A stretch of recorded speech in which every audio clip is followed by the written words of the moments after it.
While I was screaming in labor, pushing out what I thought was our daughter, my husband Milo was on one knee in his office, proposing to his secretary with a ring he'd bought using our baby's college fund. What he didn't know? The paternity test I'd secretly ordered would prove the baby wasn't his, and neither was the one his secretary was carrying. Before we jump back in, tell us where you're tuning in from, and if this story touches you, make sure you're subscribed, because tomorrow I've saved something extra special for you. Sometimes the truth delivers itself. Let me take you back to March 15th, the day that should have been the happiest of my life. I'm Dorothy, and after 9 months of pregnancy, 36 hours of labor, and every ounce of strength I had left, I was finally holding my daughter Grace, named after my grandmother who'd raised me. But Milo wasn't there. My husband of 4 years, the man who'd promised to be by my side through everything, was supposedly stuck in an emergency board meeting that couldn't wait. Even for the birth of his first child. The nurses kept asking where my husband was. My mother flew in from Portland and kept checking her phone, texting him updates he never responded to. And there I was, holding this perfect little human being, taking those first precious photos alone because the one person who should have been there was handling a crisis at the company. I believed him. God help me, I actually believed him.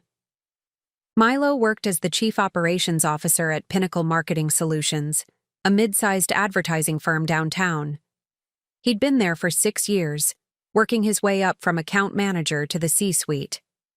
It was good money, demanding hours, and I'd grown accustomed to him missing dinners, weekend plans, even our anniversary last year because of client emergencies. His secretary, Bree, had started about 18 months ago. 26 years old, fresh out of business school, ambitious and beautiful in that effortless way that made me feel frumpy even before pregnancy weight. Milo always spoke highly of her work ethic, how she stayed late to help him with presentations, how she anticipated his needs before he even voiced them. "She's invaluable," he'd say. "I don't know how I managed without her." Turns out he'd been managing her in ways I never imagined. The signs were there during my pregnancy, but I attributed them to stress about becoming a father. Milo became distant around my 5th month. Less interested in feeling the baby kick, fewer questions about nursery colors or name choices. When I'd try to discuss our birth plan, he'd change the subject, or suddenly remember urgent work he had to finish. The late nights became later. "Bree and I are working on the Henderson campaign," became his standard explanation. The Henderson campaign that somehow required dinner meetings, weekend strategy sessions, and overnight trips to scout locations that never seemed to produce any actual advertising materials I could see. But the biggest red flag? He started password protecting his phone. After 4 years of marriage where we'd casually used each other's devices, suddenly his phone was locked tighter than Fort Knox. When a man starts hiding his phone from his pregnant wife, ladies, that's not about work confidentiality. My contractions started at 2 a.m. on March 14th. By 6 a.m., they were 5 minutes apart, and I was gripping the bathroom counter, breathing through waves of pain that felt like my body was being split in half. "Milo," I whispered, shaking his shoulder. "It's time. We need to go to the hospital." He bolted, upright, looked at his phone, which had been buzzing with notifications, and his face went pale. Not with excitement about meeting our daughter, but with what looked like panic. "Are you sure?" he asked, already reaching for his phone again.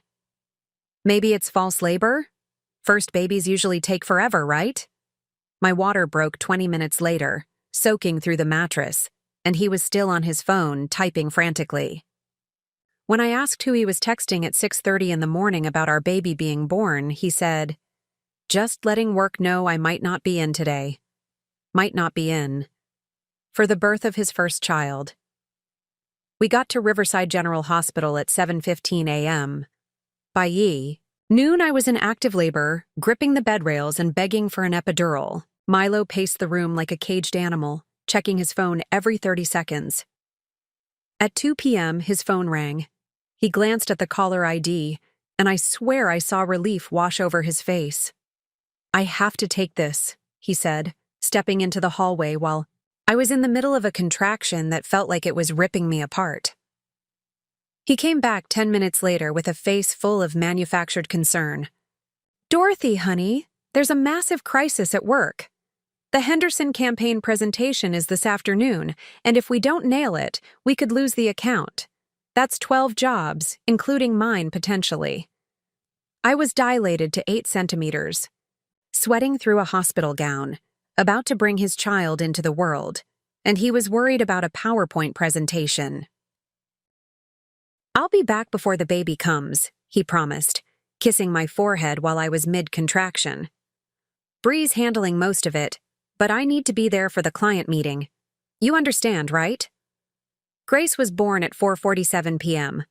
Beautiful, perfect, 10 fingers and 10 toes, with the tiniest cry that filled the delivery room with joy. Milo walked back into that room at 8:30 p.m., 4 hours later, smelling like champagne and wearing a smile that didn't quite reach his eyes. That's when I knew.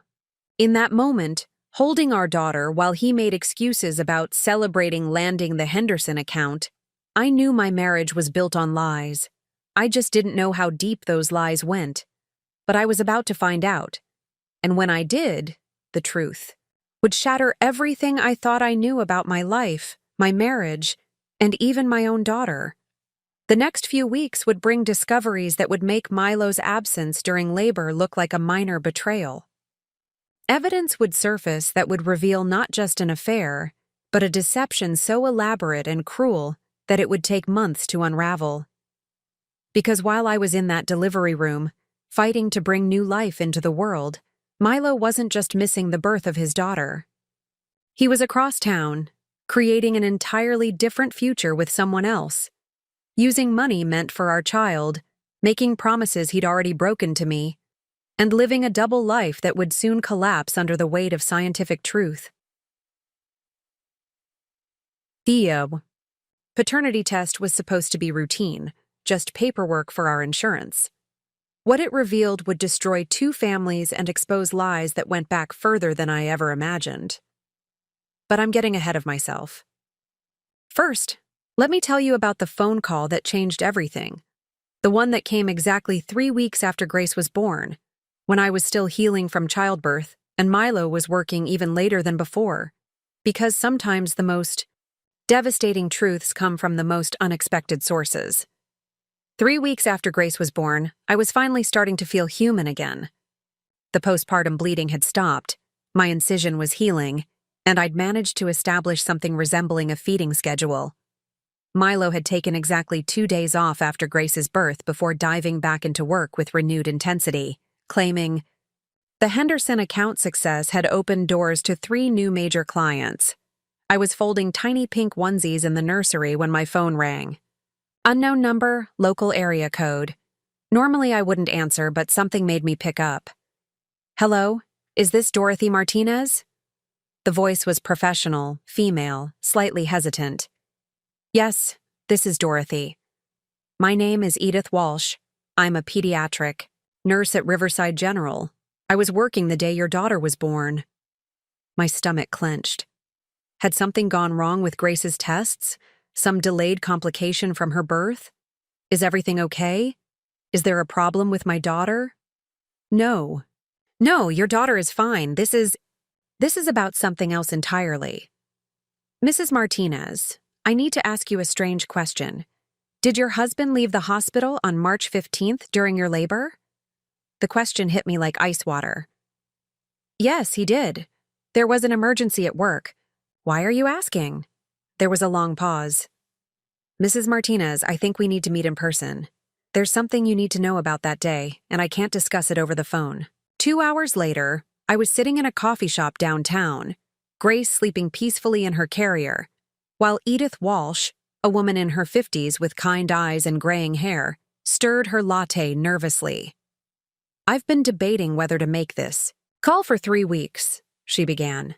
"But I keep thinking about you, alone in that delivery room, asking where your husband was. What do you know about where he was? Preparing and narrating this story took us a lot of time, so if you are enjoying it, subscribe to our channel. It means a lot to us. Now back to the story. Edith pulled out her phone and showed me a photo. It was taken from what looked like a restaurant window. A picture of Milo on one knee in front of a woman with shoulder-length blonde hair. The woman's face wasn't visible, but her hands were pressed to her mouth in apparent surprise. My daughter works at Bellacourt, that upscale Italian place on 5th Street. She sent me this photo around 4 p.m. on March 15th, with a caption about witnessing the most romantic proposal. When I saw it, I recognized your husband immediately from when he finally showed up at the hospital. My hands began to shake. This was taken while I was in labor? According to the timestamp, this was taken at 4:23 p.m. Your daughter was born at 4:47 p.m. 24 minutes. While I was pushing Grace into the world, Milo was proposing to another woman 24 minutes away. Do you know who the woman is? Edith shook her head. My daughter didn't recognize her. But Dorothy, there's more. The restaurant staff was talking about it because the man had reserved their private dining room weeks in advance. This wasn't a spontaneous proposal. This was planned.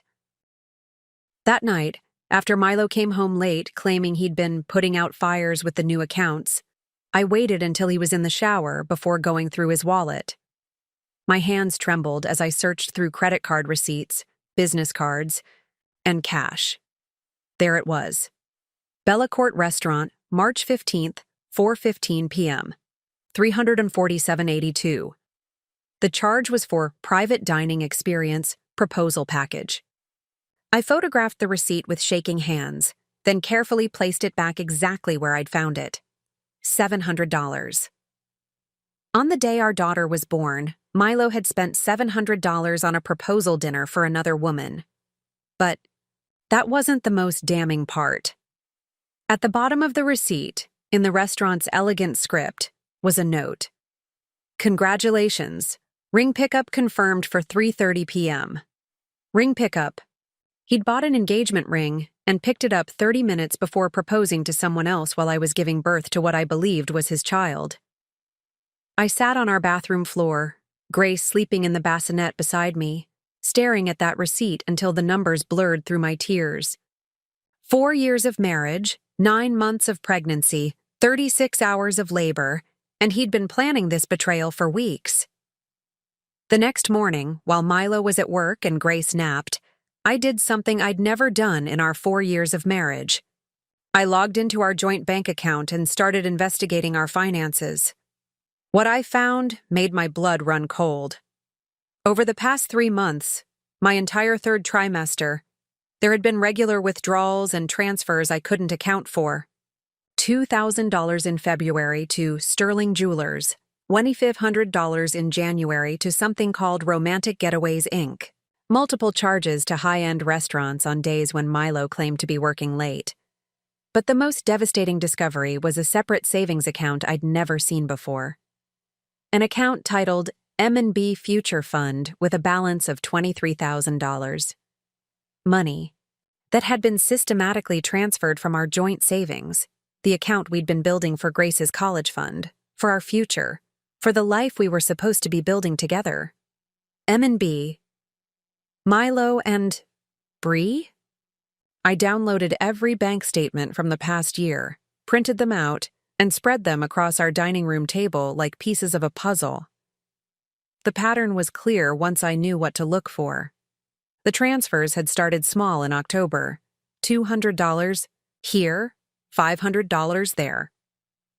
But as my pregnancy progressed, they'd grown larger and more frequent.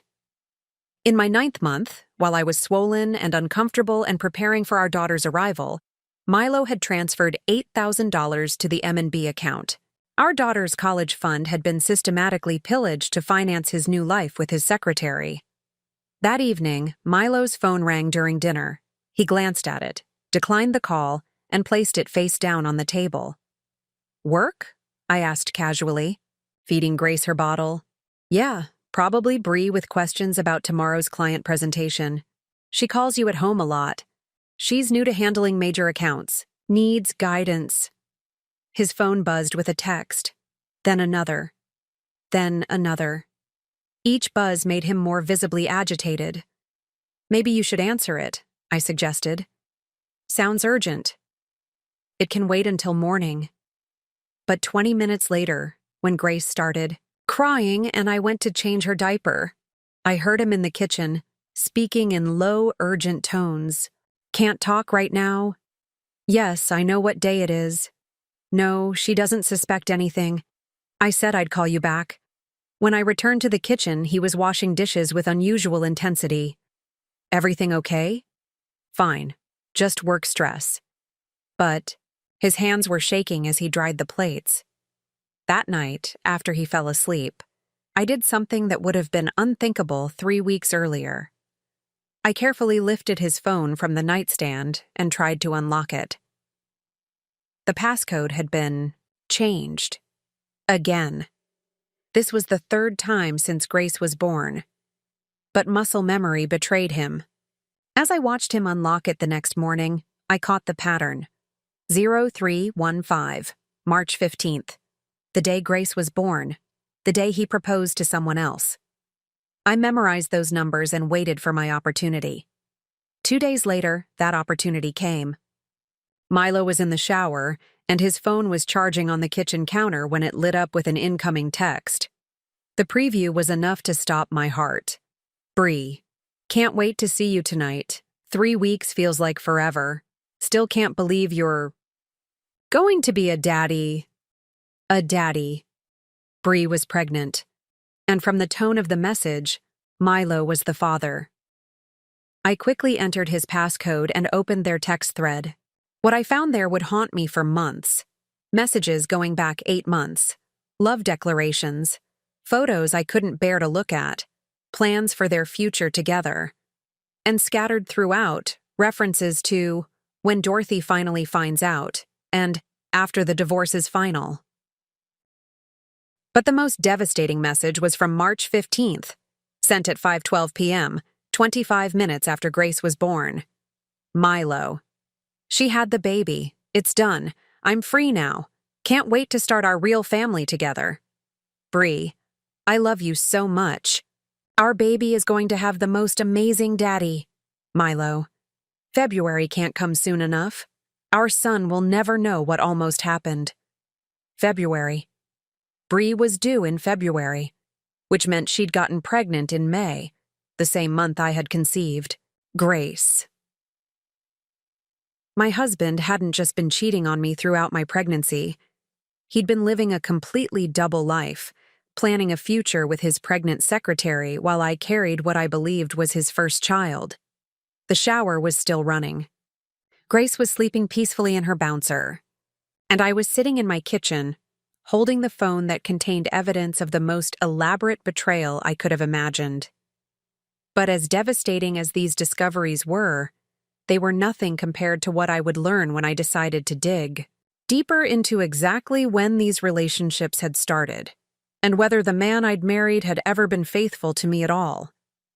Armed with the knowledge that Bree was pregnant and due in February, I spent the next week conducting what I can only describe as forensic accounting of my marriage. Every credit card statement, every bank transfer, every unexplained absence suddenly took on new meaning when viewed through the lens of systematic deception. I created a timeline on my laptop, cross-referencing Milo's behavior changes with the financial evidence I'd gathered. What emerged was a pattern so methodical it made my stomach turn. May 2023. Both Bree and I conceived our children within weeks of each other. That month, Milo had claimed to be working on a major restructuring project that required late nights and weekend trips. The credit card statements showed charges to hotels in neighboring cities on weekends when he'd supposedly been at corporate retreats. June 2023. The first transfer to the M&B account. $200, small enough to escape notice. That same month, Milo had started coming home with new cologne, claiming his old one was too strong for my pregnancy-sensitive nose. July 2023. Multiple charges to maternity stores. Not the ones where we'd shopped for my pregnancy clothes, but to high-end boutiques across town. He'd been buying maternity clothes for Bree while I was struggling with morning sickness and body changes. August 2023, a $3,000 withdrawal labeled medical expenses. When I'd asked about it, he'd claimed it was for upgraded health insurance for our growing family, but our insurance hadn't changed, and now I realized he'd been paying for Bree's prenatal care. The pattern was clear. For every milestone in my pregnancy, there had been a corresponding secret expense for Bree's. 2 women, both carrying his children, both being managed like separate compartments of his life. While Grace napped, I decided to investigate Bree's social media presence. I'd never bothered looking her up before. Why would I suspect my husband's secretary of anything? Her Instagram was public, filled with carefully curated lifestyle photos. But now, knowing what to look for, the evidence was everywhere. June. Photo of her at a spa. Caption reading, "Treating myself to some self-care $blessed." The location tag showed it was the same luxury spa where Milo had allegedly taken a client for a team-building retreat. July. Multiple photos of expensive dinners at restaurants I recognized from our credit card statements. She'd been dining at places that cost more than most people's weekly salary while I was at home eating crackers to combat morning sickness. August. A professionally shot maternity photo in a flowing white dress, taken at the Botanical Gardens. The timestamp showed it was taken on a Saturday when Milo had told me he was at the office catching up on paperwork. September. Photos from what appeared to be a weekend getaway to a coastal resort. Champagne glasses, empty obviously since she was pregnant, couples massages, sunset dinners. The dates matched exactly with a weekend when Milo had claimed to be at a mandatory corporate retreat that spouses weren't invited to attend. But the most damning evidence was subtle. In several photos, there was a man's hand reaching for her, or the edge of someone's shoulder in frame. A watch I recognized, a shirt I'd bought for Milo's birthday. She'd been documenting their relationship in plain sight, just careful enough to keep his face out of the photos. As I scrolled through months of Bree's social media, a horrifying realization dawned on me. Every pregnancy milestone I'd experienced, she'd experienced too. And Milo had been there for hers. When I'd had my 20-week ultrasound, the appointment where we learned Grace's gender, Milo had seemed distracted and kept checking his phone. Bree's Instagram from that same day showed a single photo, a sonogram image with the caption, "Our little miracle is a boy. Our little miracle." While I was excitedly showing him grainy images of what I thought was his first child, he already knew he was having a son with another woman. The anatomy scan, the glucose test, the 3rd trimester, appointments where Milo became increasingly unavailable. Each one corresponded with posts from Bree about her own pregnancy journey. Doctor visits, prenatal vitamins, nursery planning. She'd been living the pregnancy experience I thought I was sharing exclusively with my husband. In October, when I'd started having Braxton Hicks contractions and needed Milo to drive me to the hospital for monitoring, he'd been irritated and rushed. That same day, Bree had posted about a pregnancy scare that had her rushing to the doctor with my amazing support system. He'd been playing the devoted father-to-be for both of us, just never at the same time. This revelation led me to examine our own pregnancy journey more critically. All those times Milo had seemed disinterested in nursery planning, or when he'd suggested we keep things simple for Grace's room. Had he been saving his enthusiasm for another nursery? I remembered how he'd balked at spending money on the premium crib I'd wanted for Grace, claiming we needed to be financially responsible, with a baby coming, but the bank statement showed he'd transferred $5,000 to the M&B account that same week. While I'd been shopping at Target and secondhand stores for Grace's furniture, hunting for deals and using coupons, he'd been funding a luxury nursery for his son with Bree. The realization made me physically ill. I'd worried about our budget, skipped meals to save money, bought discount diapers and generic baby formula. Meanwhile, he'd been creating a secret savings account funded by money I'd helped earn and save. I started to wonder, when Grace was born and he'd arrived 4 hours late smelling like champagne, had he been celebrating more than just a work contract? Had he been toasting the fact that his real family was still a secret? That he'd successfully compartmentalized both pregnancies without either woman discovering the truth? My growing suspicion that this deception ran deeper than I'd imagined led me to do something I'd never considered before. I called Pinnacle Marketing Solutions and asked to speak with someone in HR. "Hi, this is Dorothy Martinez, Milo Martinez's wife. I'm organizing a surprise for his birthday and wanted to coordinate with his team. Could you tell me who he works most closely with?" The HR representative, a cheerful woman named Janet, was happy to help. "Oh, Milo's wonderful. He primarily works with our account management team. His direct reports include Thomas Chen, Kurt Williams, and of course his executive assistant, Bree Thompson." Executive assistant? I thought she was his secretary. Oh no.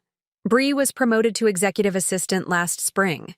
She's been instrumental in several major account acquisitions. Actually, she's been out on extended leave since last week. Personal matter, I believe. Extended leave. Last week was exactly when I'd started finding evidence of their relationship. "That's strange," I said, fishing for more information. "Milo mentioned she'd been helping with a big presentation this week." "I'm not sure about that. Her leave was approved by HR for medical reasons. Confidential, of course, but she's expected to be out through the end of February. Medical leave through February, the month her baby was due." "Well, I hope everything's okay with her."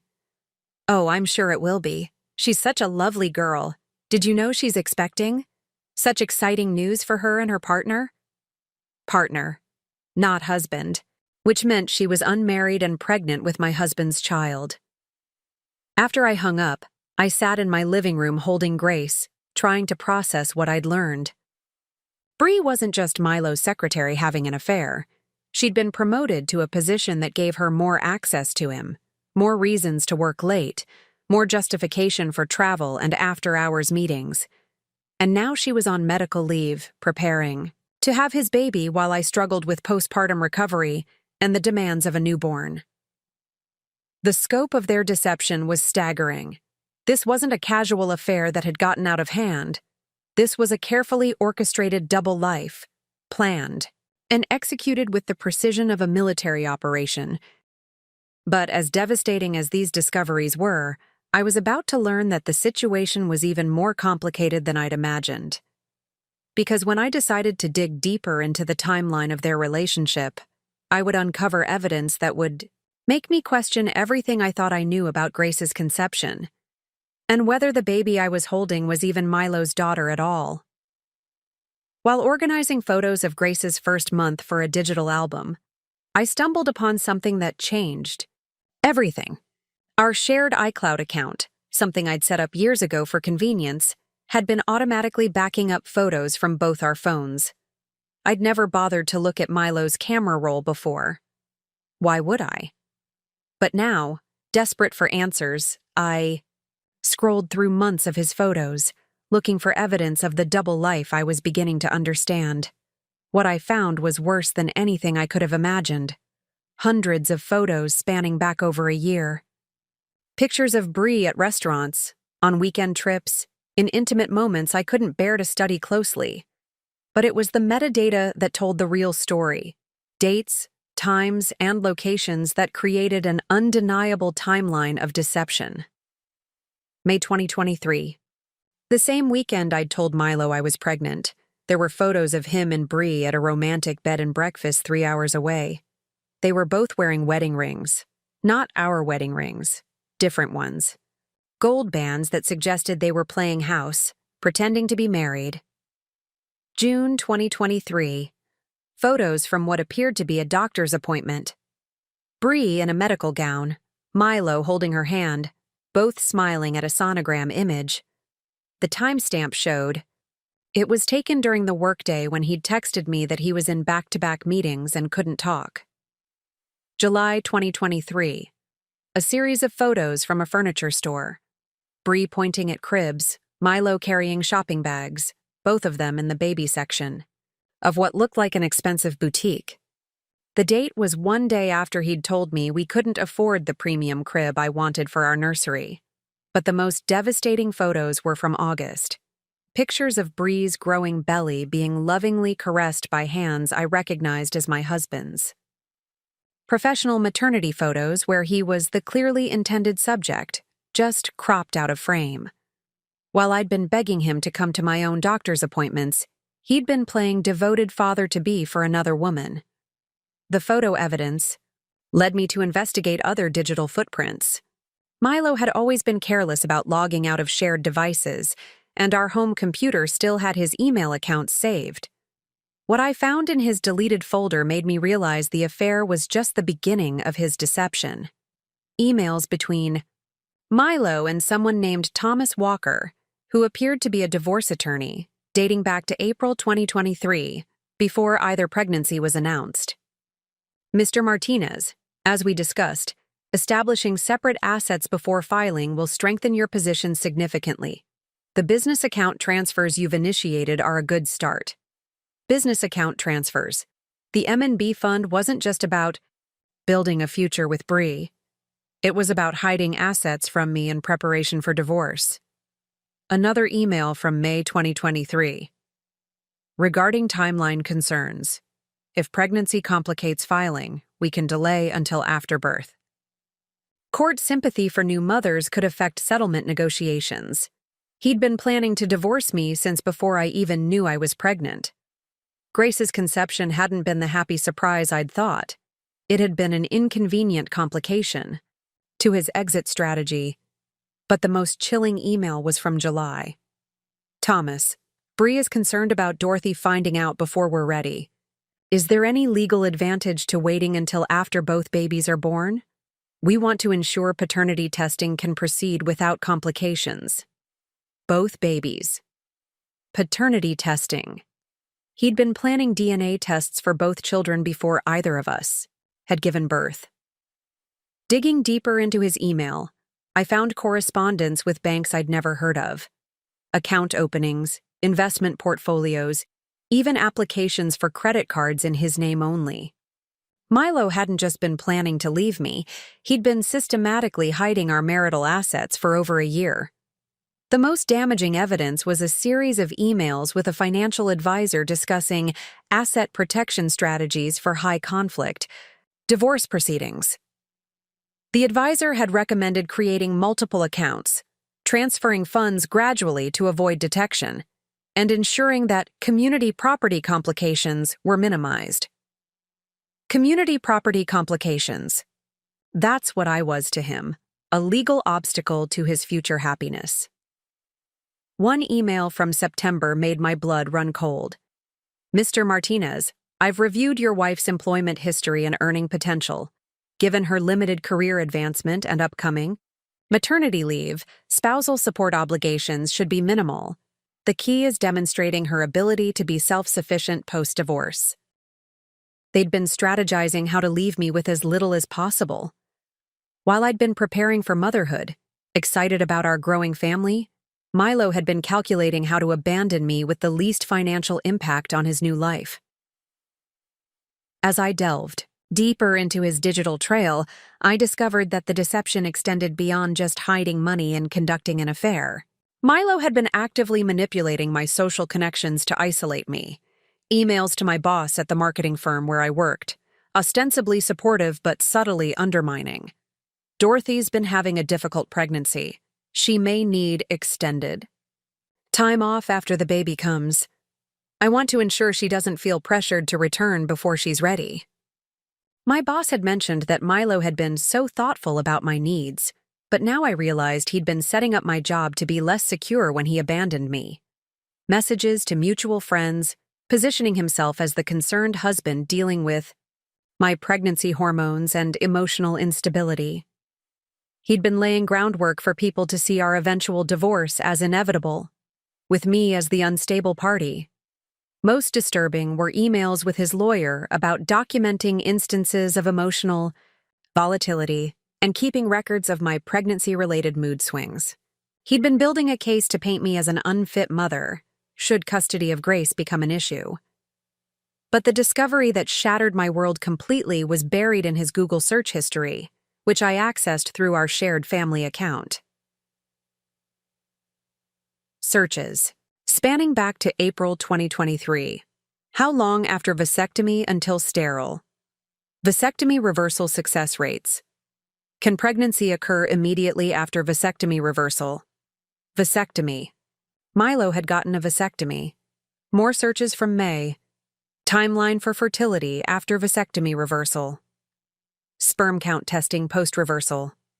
Natural conception versus IVF after reversal.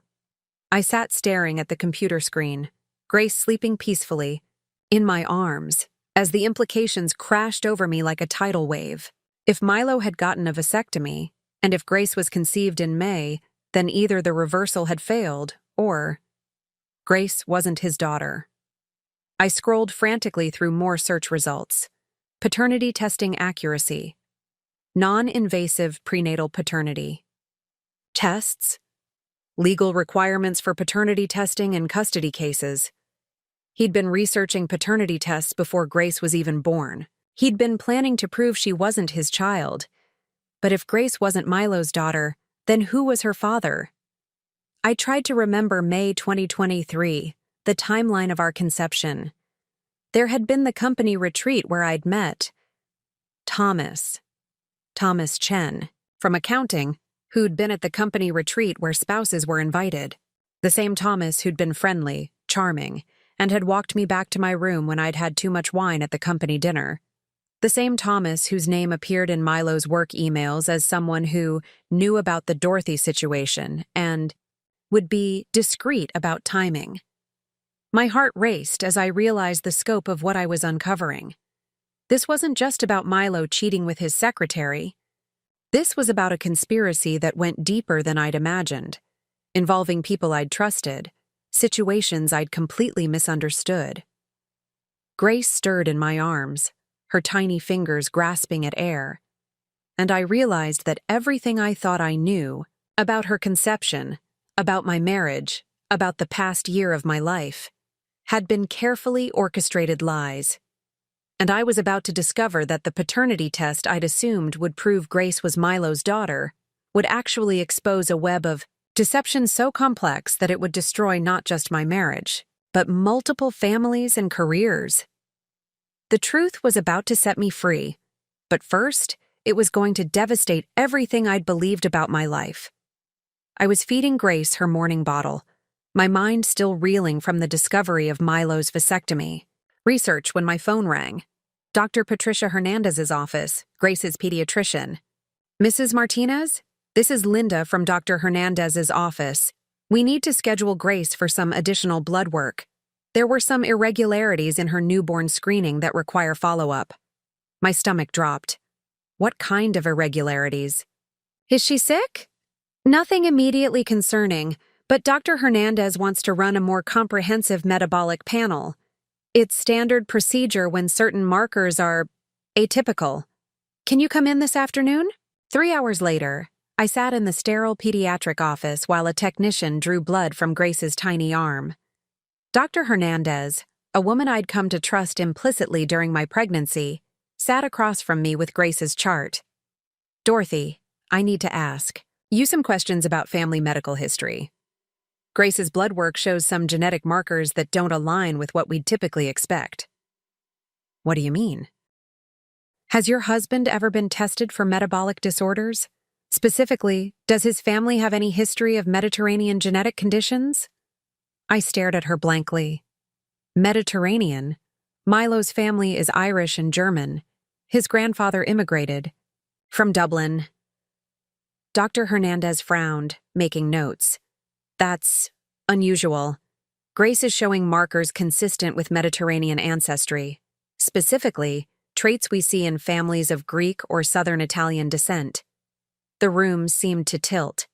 Are you saying Grace isn't, that there's been some mistake? I'm saying we need more comprehensive testing. With your permission, I'd like to run a full genetic panel. It will help us understand Grace's health profile and, well, it will provide clarity about her ancestry.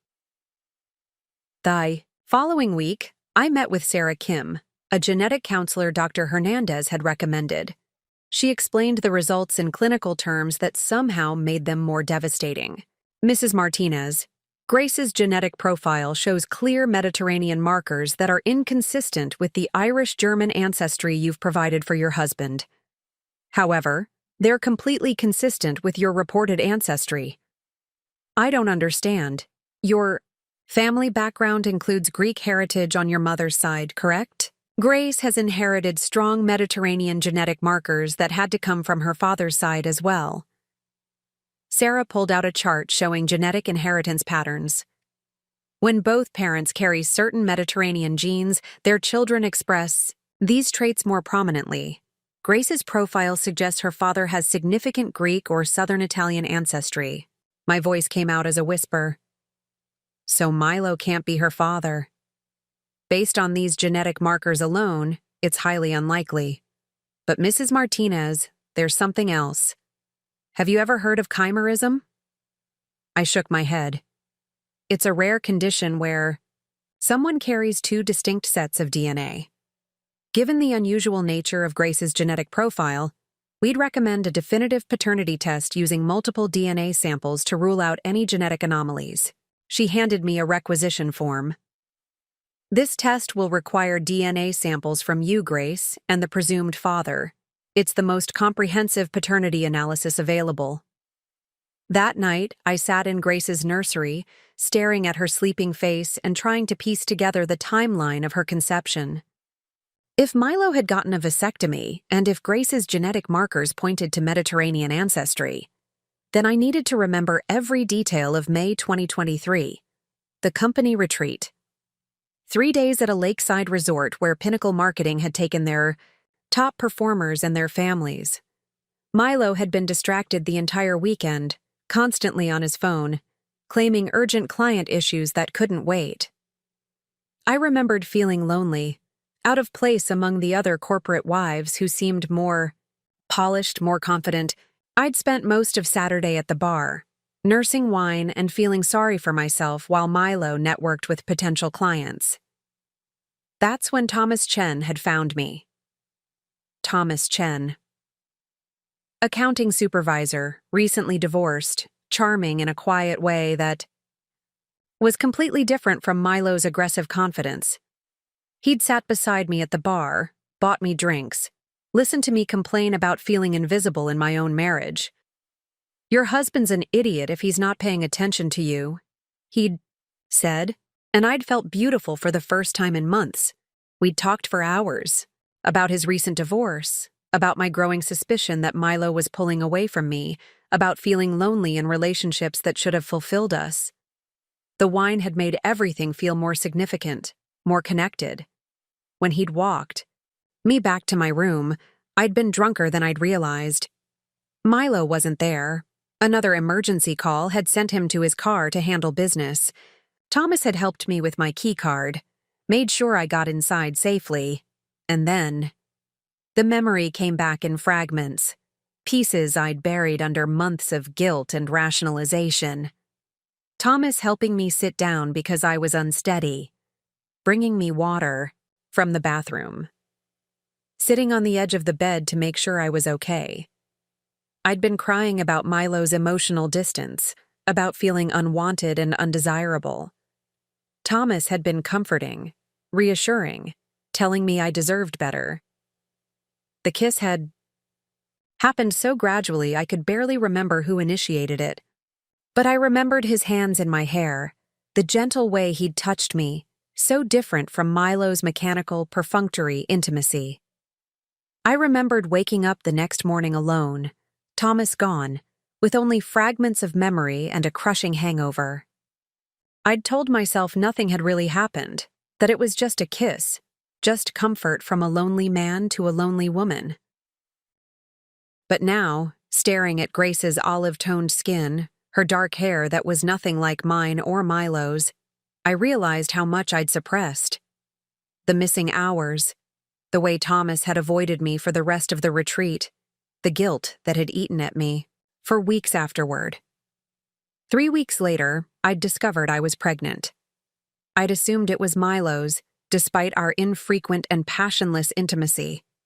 The timing had seemed right, and I'd wanted so desperately to believe that our marriage was getting back on track. But if Milo had gotten a vasectomy months before the retreat, then Grace couldn't be his daughter. And if her genetic markers pointed to Mediterranean ancestry, Thomas Chen, whose family had immigrated from Greece in the 1960s. Thomas Chen, who'd been kind to me on the loneliest night of my marriage.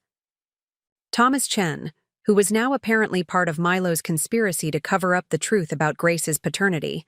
I needed answers, and I needed them immediately. I called Thomas's direct line at Pinnacle Marketing, my hands shaking as I dialed. Thomas.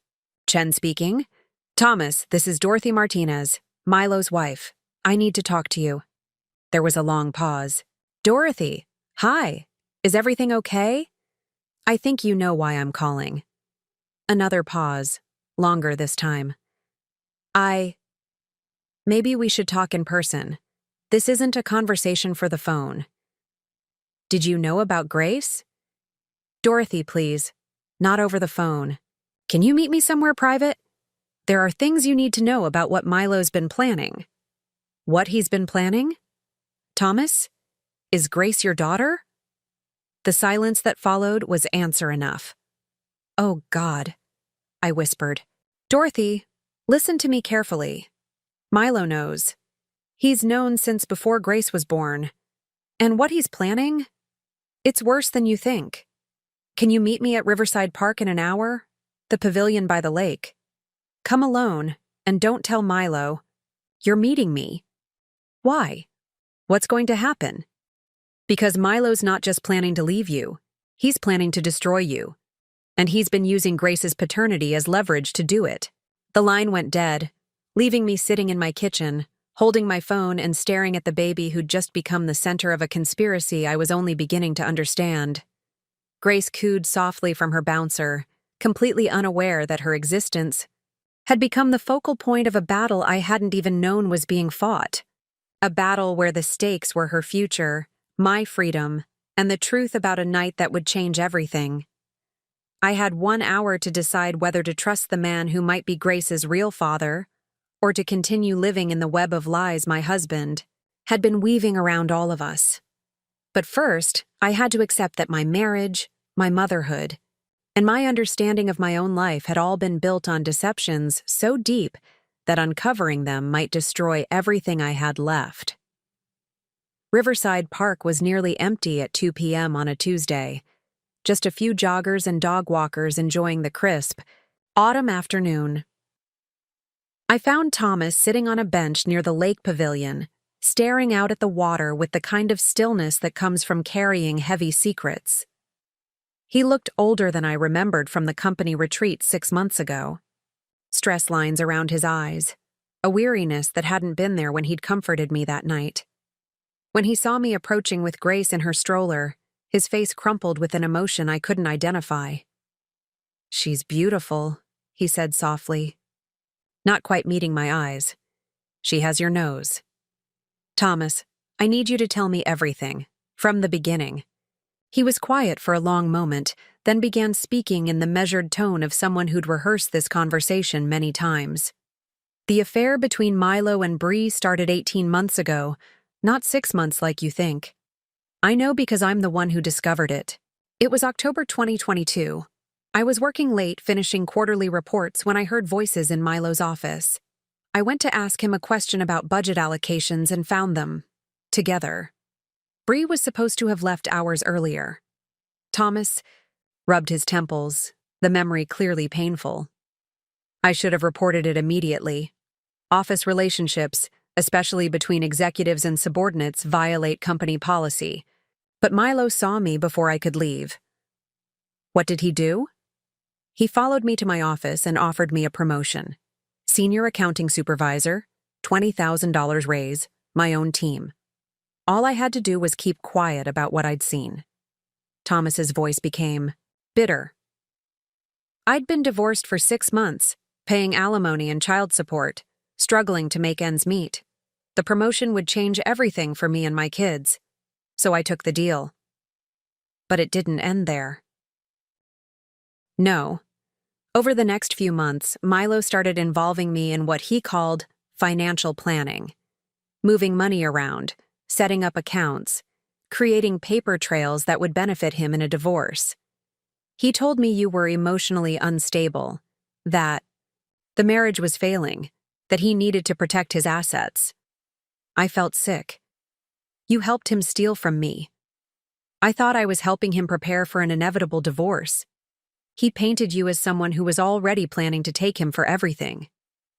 He said you'd been talking to lawyers, that you'd threatened to ruin him professionally if he left. Dorothy, Milo is a master manipulator. He spent months convincing me that you were the villain in his story.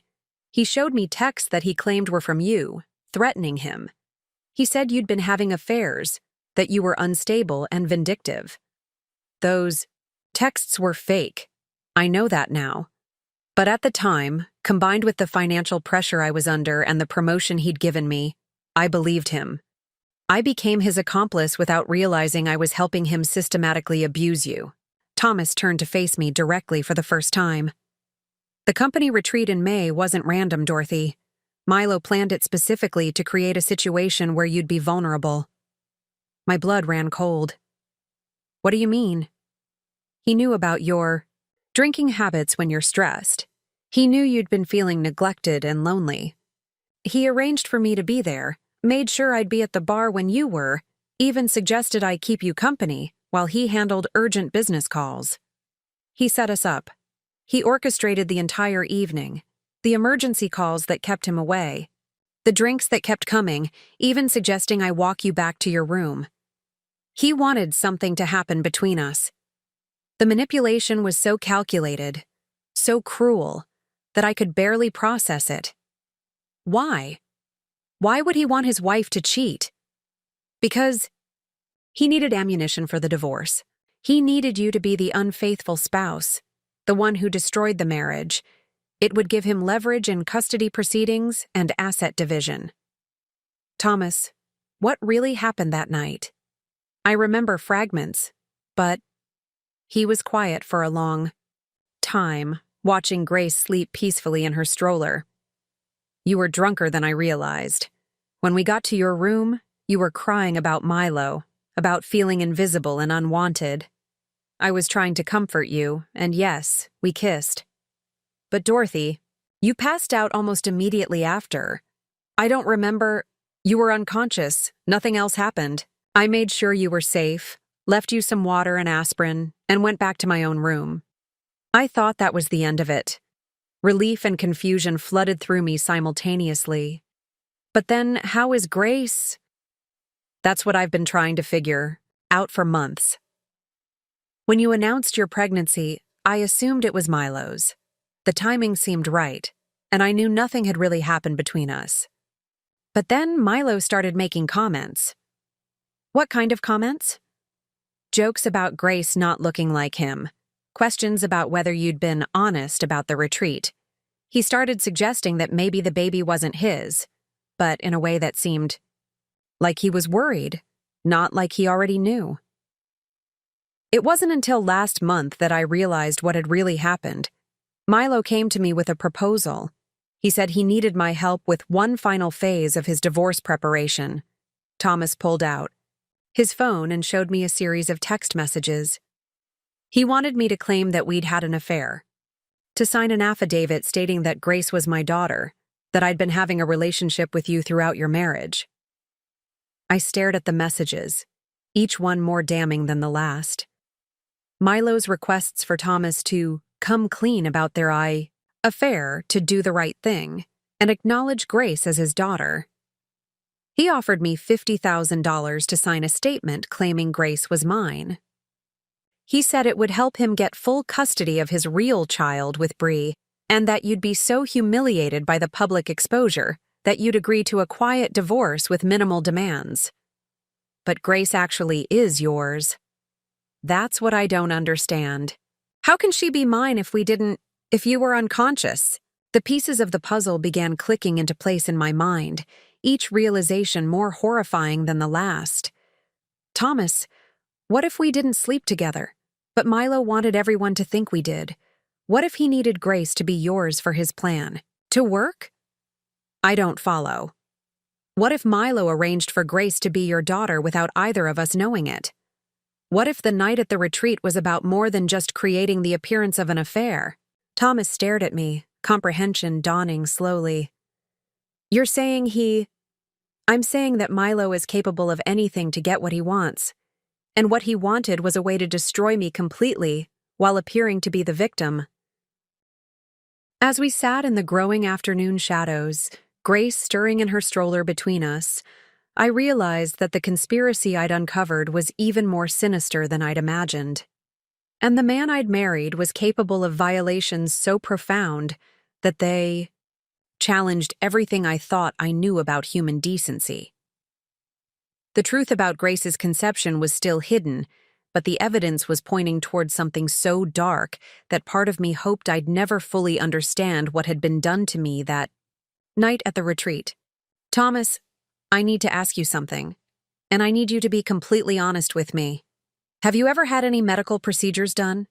Anything that might have involved samples? Thomas looked confused. What kind of samples? Sperm samples. For fertility testing, or storage, or any medical reason. His face went pale. Why would you ask that? Because I think Milo has been planning this for longer than either of us realized. If Grace is genetically yours, but we didn't actually sleep together, then how else could— Oh my God. Thomas stood up abruptly, pacing away from the bench. The company health screening. What health screening? Last spring. March, I think. Pinnacle brought in a private medical company to do comprehensive health screenings for all senior staff. Blood work, cardiac stress tests, fertility assessments for family planning benefits. It was all paid for by the company, completely voluntary. My heart started racing. Did you participate? Yes. They said the fertility assessment was to help the company design better family planning benefits.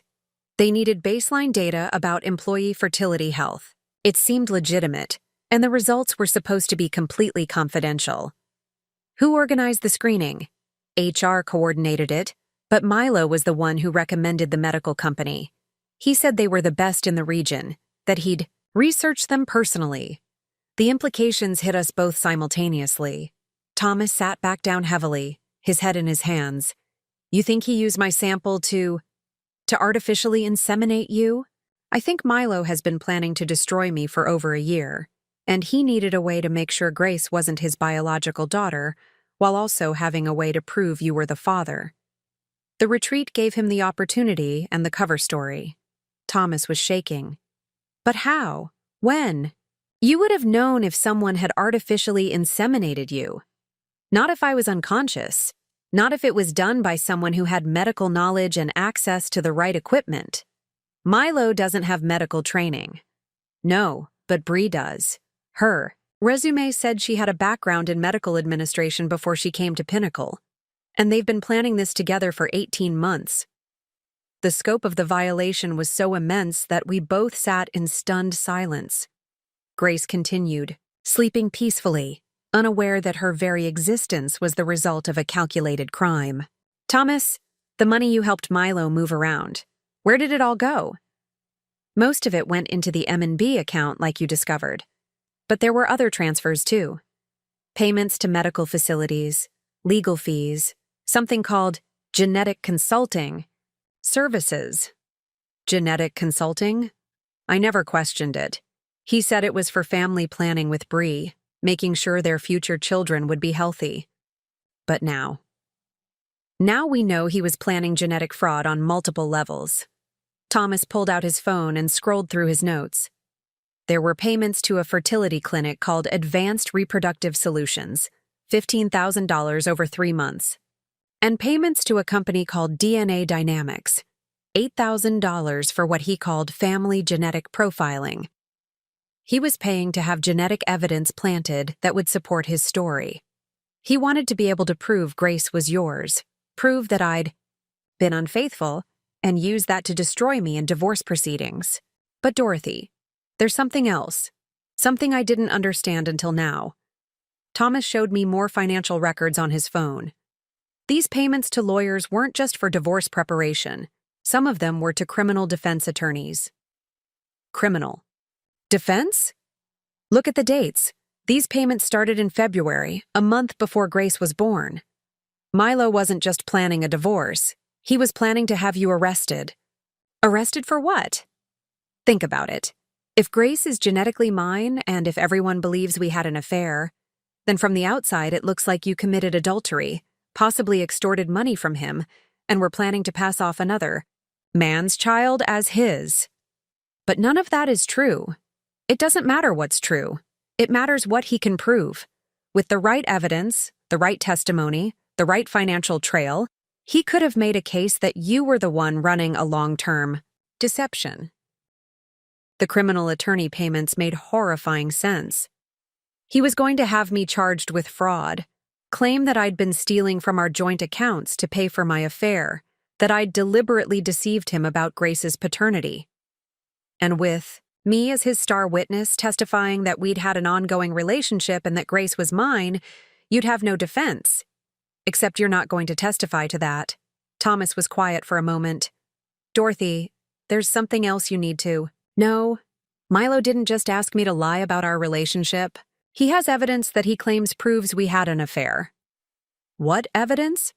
Photos, video, documentation of meetings that supposedly happened but didn't. He's created an entire false timeline of our relationship spanning months. He showed me some of it last week. Photos of us at restaurants in what looked like intimate conversations. But Dorothy, I've never been to those restaurants with you. I've barely spoken to you outside of work events. The photos are fake? They have to be. But they're incredibly sophisticated. Professional quality. Someone spent serious money creating them. Thomas showed me his phone again, scrolling to a folder of images. He sent me these, saying they were insurance in case I ever decided not to cooperate. Look at this. The photos were devastating. Images of Thomas and me at romantic dinners, walking hand in hand through parks, embracing in what appeared to be hotel lobbies. They looked completely real, but I knew I'd never been to any of those places with him. How is this possible? Deep fake technology, digital manipulation. With enough photos of both of us from company events and social media, someone with the right software could create anything. The genetic consulting payments probably went to whoever created these. Milo has been building a false reality so complete that even we started to doubt our own memories. The level of premeditation was staggering. Milo hadn't just planned to leave me. He'd planned to destroy my reputation, my financial security, and my relationship with Grace so thoroughly that I'd have nothing left. Thomas, what changed? Why are you telling me this now instead of going along with his plan? Because yesterday Bree called me. She's going into labor early, and she's scared. She told me things about Milo that made me realize he's planning to destroy her too. Once he doesn't need her anymore. What kind of things? She found evidence that he's been planning to claim her baby isn't his either. He's been setting her up the same way he set you up. Once both babies are born and he has genetic evidence of paternity fraud, he's planning to abandon both of you and disappear with all the money. The scope of Milo's deception was so vast that it took my breath away. 2 women, 2 babies, both, being systematically destroyed by a man who saw them as obstacles to his perfect future. But what Milo didn't know was that his victims were about to become allies. Thomas, we need to meet with Bree. If Milo is planning to destroy both of us, then we need to work together to stop him. She's terrified. 8 months pregnant, financially dependent on him, and realizing that everything he's promised her has been lies. She doesn't know who to trust. She can trust us because we're the only ones who know the truth about what he's capable of. Thomas checked his watch. She's at her apartment. She's been on bed rest since last week. Not for medical reasons, but because Milo told her boss she was having pregnancy complications. Another lie to isolate her. Can you arrange a meeting? I'll call her. But Dorothy, you need to understand what we're up against. Milo isn't just planning fraud. He's been systematically destroying evidence that could exonerate us while creating evidence that could convict us. As we drove to Bree's apartment, Thomas explained the scope of Milo's evidence manipulation. It wasn't just the fake photos and financial records. He'd been actively destroying anything that could prove our innocence. The security footage from the hotel during the retreat? The company had a data breach in July that conveniently wiped 6 months of archived footage. The breach was reported by IT, but guess who was in charge of coordinating with the security? Company? Milo. The medical records from your pregnancy, the real timeline of when Grace was conceived, even the original health screening results that would show my actual fertility status, it's all been compromised or destroyed. How is that possible? When you have access to HR systems, financial records, and vendor relationships, it's easier than you'd think. A few strategic data corruptions, some lost paperwork, vendors who suddenly can't locate specific files. Milo has been erasing the truth while building his false narrative. But there has to be something left, some evidence that proves what really happened. Thomas was quiet for a moment. There might be, but it's going to require us to do something that could be very dangerous. Bree's apartment was a modest one-bedroom in a complex on the other side of town. When she opened the door, I was struck by how young she looked and how terrified. Her pregnancy was obvious, her belly round and low, but her face was gaunt with stress. "Dorothy, I'm so sorry," were the first words out of her mouth. "I never knew about you, about Grace, about any of it until a few weeks ago." "What do you mean you never knew about me?" Milo told me he was divorced, that his ex-wife had moved across the country with their child and wanted nothing to do with him. He showed me legal documents, custody agreements, everything that seemed to prove you'd abandoned him. We sat in her small living room, Grace sleeping in her carrier between us, while Bree explained her version of the past 18 months. "He said you'd been abusive, that you'd stolen money from him and disappeared. He showed me medical records that he claimed proved you were mentally unstable. I felt sorry for him, this successful, charming man who'd been so badly hurt by his ex-wife. All lies. Elaborate lies. He had documentation for everything. Photos of you that he said showed evidence of drug use, financial records that seemed to prove you'd emptied his accounts, even recordings of phone calls where a woman's voice was saying terrible things about him. Voice recordings? AI-generated probably, but at the time, I believed them. I thought I was helping him rebuild his life after a traumatic divorce. Bree, when did you find out the truth? 3 weeks ago. I was at his house looking for antacids in his medicine cabinet when I found fertility drugs.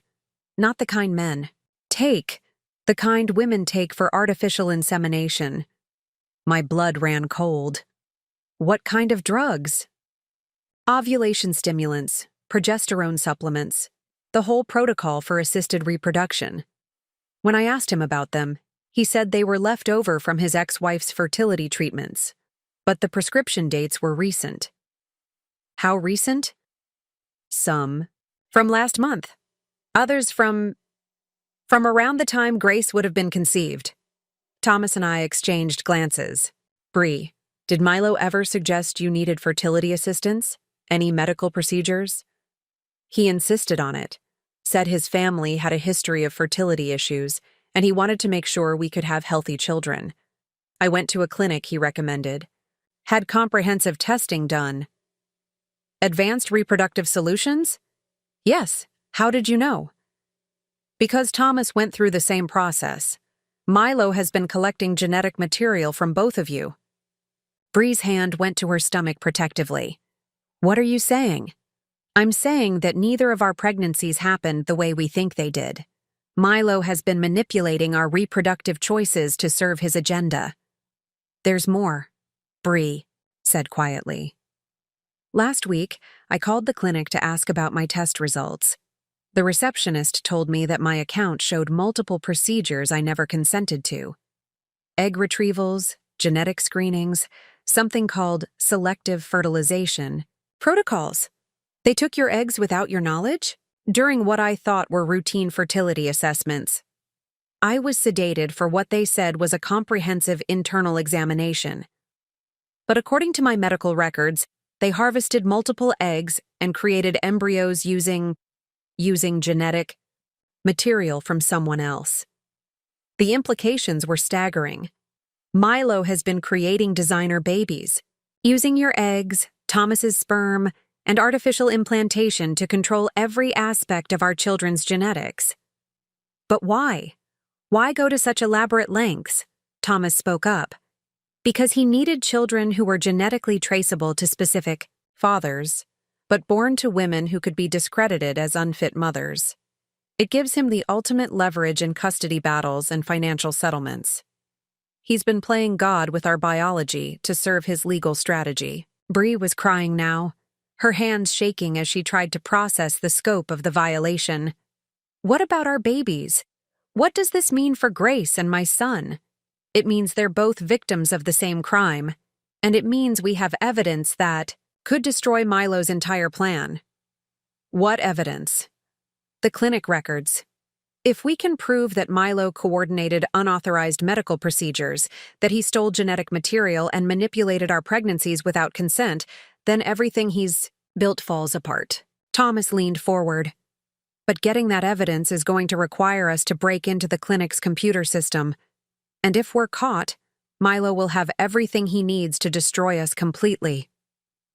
We sat in silence, 3 victims of an elaborate conspiracy, holding babies who were both the evidence of our victimization and the motivation for our resistance. The choice was clear. We could remain passive victims of Milo's manipulation, or we could fight back with everything we had. But fighting back meant risking everything we had left to lose. We can't go to the police, Thomas said, pacing Bree's small living room. Milo has spent months building evidence that makes us look like the criminals. Any investigation would start with us as suspects. And we can't go to lawyers, I added. He's already paid criminal defense attorneys. He knows exactly what legal strategies we might use, and he's prepared for them. Bree shifted uncomfortably on the couch, her pregnancy making it difficult to find a comfortable position. So what do we do? Just let him destroy all of us? No. We do what he least expects. We gather evidence the same way he did, systematically, comprehensively, and without him knowing. I had been thinking about this since we'd discovered the scope of Milo's conspiracy. He's made one crucial mistake. He thinks we're all isolated, that we don't know about each other's situations. He's been managing us like separate cases instead of realizing we could become allies. What kind of evidence do we need? Everything. The clinic records proving unauthorized procedures, financial records showing where our money really went, the fake photos and AI-generated evidence he created, and, most importantly, proof that he's been systematically defrauding multiple people. Thomas sat down across from us. I still have access to the company's financial systems. If I can trace the payments he made to various vendors, we might be able to build a timeline that proves premeditation. And I have something too, Bree said quietly. Milo doesn't know this, but I've been recording our conversations for the past month. You've been recording him? My ex-boyfriend was emotionally abusive. My therapist recommended I start documenting conversations when I felt gaslighted or manipulated.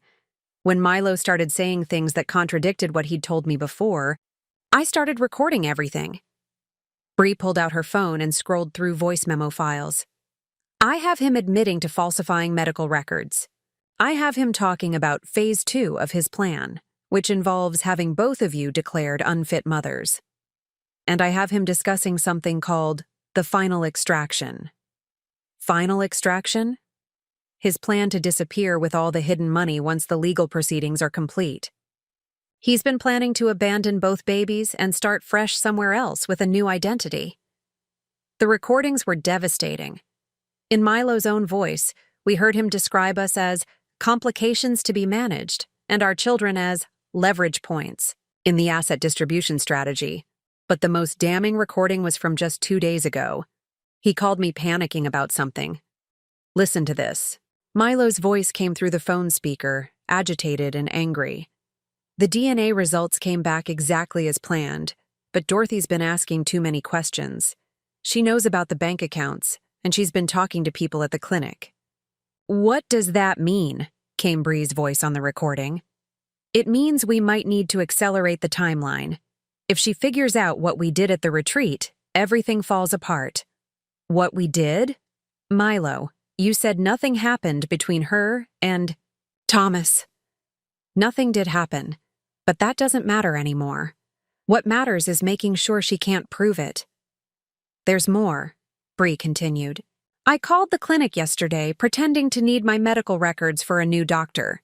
They sent me everything, including procedures I never consented to. She showed us printed medical records that detailed a horrifying timeline of unauthorized interventions. Look at this. March 15th, the day Grace was born, I was scheduled for what they called pregnancy monitoring. But according to these records, they performed genetic material extraction that day." Genetic material extraction? "They took eggs from me while I was under sedation for what I thought was routine pregnancy monitoring. The same day Dorothy was giving birth, they were harvesting my genetic material for future use." Thomas studied the records. "And look at these dates in April and May. Multiple procedures listed as fertility optimization, but described in the clinical notes as genetic material preparation and storage. They've been running an unauthorized fertility clinic operation, using us as unwilling participants. The medical records revealed a systematic pattern of violations spanning months, procedures performed without consent, genetic material harvested and stored, embryos created and implanted without the knowledge of the biological parents. I need to access the company servers tonight," Thomas said. "If I can download the complete financial records before Milo realizes we're working together, we'll have evidence of every payment he made to clinics, lawyers, and technology companies." "How can you access them without being detected?" "I still have administrative privileges for the accounting systems, but once I download the files, it will leave a digital trail. We'll have maybe 12 hours before he knows what we've done." 12 hours to do what? "To gather everything else we need, and get it all to the authorities before he can destroy the evidence or disappear." I thought about the timeline. "Bree, when is your baby due?" "Any day now. I've been having contractions on and off for the past week." "And when is Milo planning to implement his final phase?" She checked her recordings. "According to this conversation from yesterday, he's planning to file legal papers next week. Custody challenges for both babies, fraud charges against both of you, and asset protection orders that would freeze everything. So we have days, not weeks." "Here's what we're going to do," I said, surprised by the steadiness in my own voice. "Thomas, you download the financial records tonight. Everything. Payments, transfers, vendor contracts, the whole paper trail. Bree, you organize all your recordings and medical records. We need a timeline that shows exactly when each violation occurred and what Milo said about his plans." "What about the clinic records?" "I'm going to get those myself. Dr. Hernandez referred me there originally for Grace's genetic testing. I have legitimate medical reasons to request my complete file." "Dorothy, that's dangerous. If they're part of Milo's conspiracy, they'll know. You're investigating." "Then we make it look like I'm cooperating with his plan. I'll tell them I want to pursue genetic testing to establish Grace's paternity for legal purposes. They'll think I'm playing into Milo's hands." Thomas nodded slowly. "It could work. If you approach it as wanting to help resolve the paternity question, they might give you access to records they wouldn't normally release. But we need backup plans. If any part of this goes wrong, if Milo realizes what we're doing, We need to be ready to act immediately. What kind of backup plans? Legal backup. I'm going to contact a victim's rights attorney tonight. Someone who specializes in reproductive crimes and financial fraud. We need legal protection before we make any moves against Milo. And media backup, Bree added. If he tries to discredit us publicly, we need to be ready to tell our story first. As we finalized our strategy, Grace began stirring in her carrier. Looking at her innocent face, I realized that everything we were planning was for her and Bree's unborn son. 2 children who deserved to know the truth about their origins and to grow up free from the consequences of their father's crimes. We had 48 hours to gather evidence that could expose years of systematic abuse. 48 hours to prove that we were victims, not criminals. 48 hours to reclaim our lives from a man who had stolen everything from our biology to our bank accounts. The war against Milo was about to begin, and this time, he wouldn't be fighting isolated victims. He'd be fighting an alliance. That evening, while Milo worked late at what he claimed was crisis management for the Henderson account, I contacted the law firm that Dr. Hernandez had recommended months earlier. Attorney Sarah Rodriguez specialized in reproductive rights violations and medical fraud. Exactly what we needed. Mrs. Martinez, what you're describing constitutes multiple felonies, she said during our phone consultation. Non-consensual artificial insemination, genetic material theft, financial fraud, conspiracy to commit fraud. This isn't a civil matter. This is a criminal enterprise. Can you help us gather evidence without alerting the perpetrator? I can do better than that. I can file for emergency protective orders that will freeze all assets and prevent document destruction the moment you're ready to move forward. But I need you to understand the risks. What risks? If your husband realizes you're building a case against him, he might accelerate his timeline. Men who commit these kinds of calculated crimes often have contingency plans that include eliminating witnesses or evidence. The word eliminating sent chills through me. You think he's dangerous? I think he's desperate. And desperate people do unpredictable things. I'm going to assign an investigator to monitor his activities while you gather evidence for your protection. The next morning, I called Advanced Reproductive Solutions and requested an appointment to discuss paternity confirmation testing for Grace. The receptionist, clearly familiar with my case, scheduled me immediately.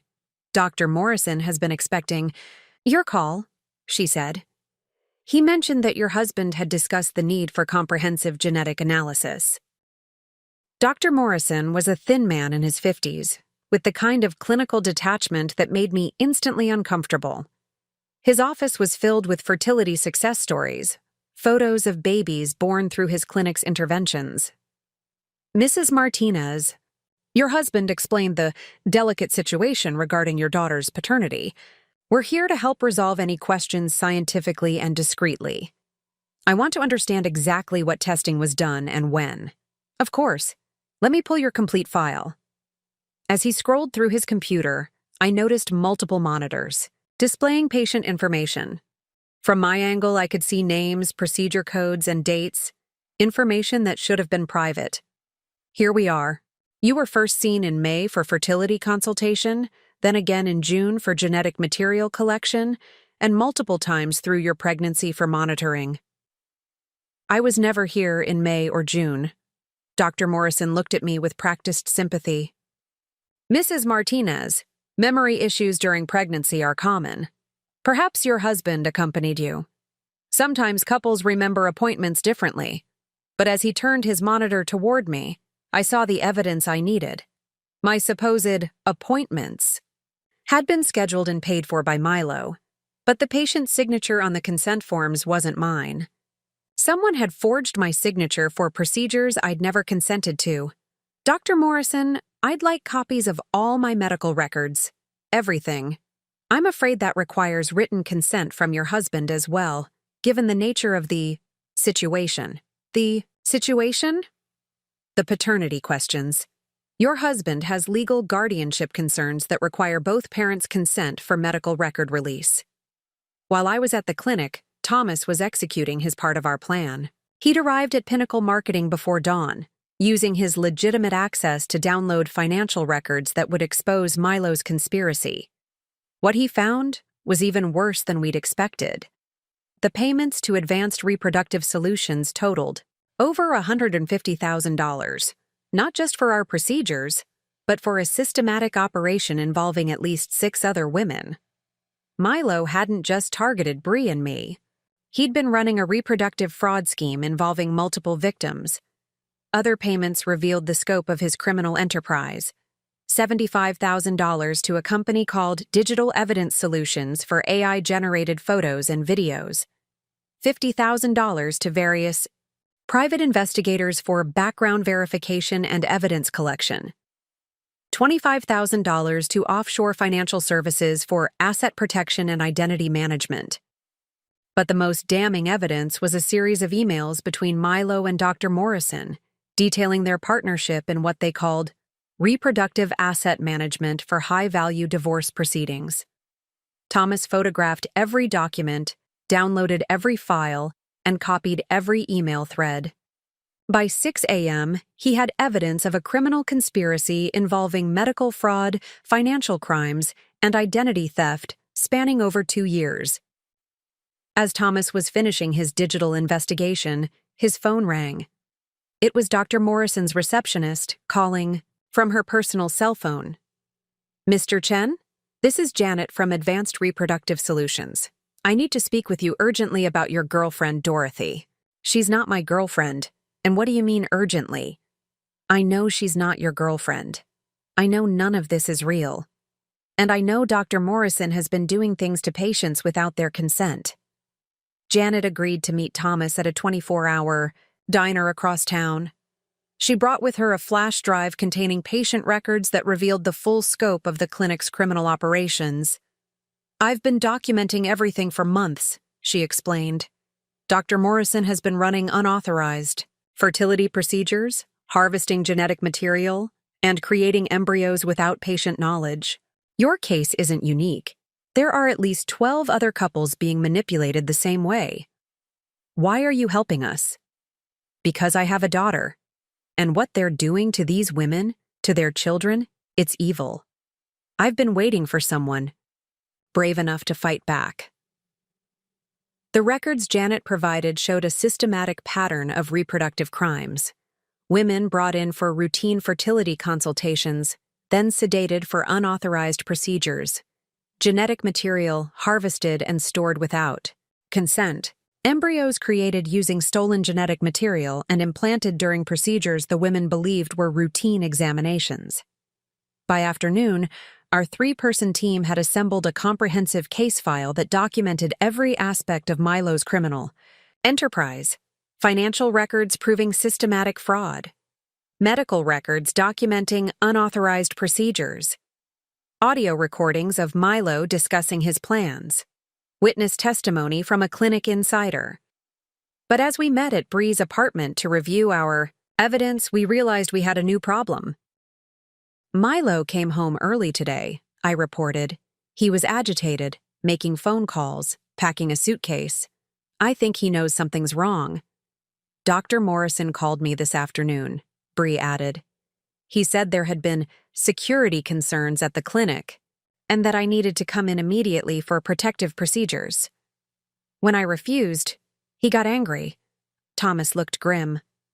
"The company IT department flagged unusual activity in the financial systems. Someone's been accessing files that are typically restricted. Milo will know it was me by tomorrow. So we're out of time." "Worse than that. If Milo realizes we have evidence against him, he might try to destroy it. Or us." As if summoned by our fears, my phone rang. Milo's number. "Dorothy, where are you?" "I came home and you and Grace are gone." "We're running errands. Why?" "I need you to come home immediately. There's been a development in Grace's paternity situation that requires immediate action." His voice had the controlled urgency of someone barely containing panic. "What kind of development?" I can't discuss it over the phone. Come home now. And Dorothy, don't stop anywhere else. Don't talk to anyone. This is a family emergency. The line went dead, leaving us staring at each other in growing alarm.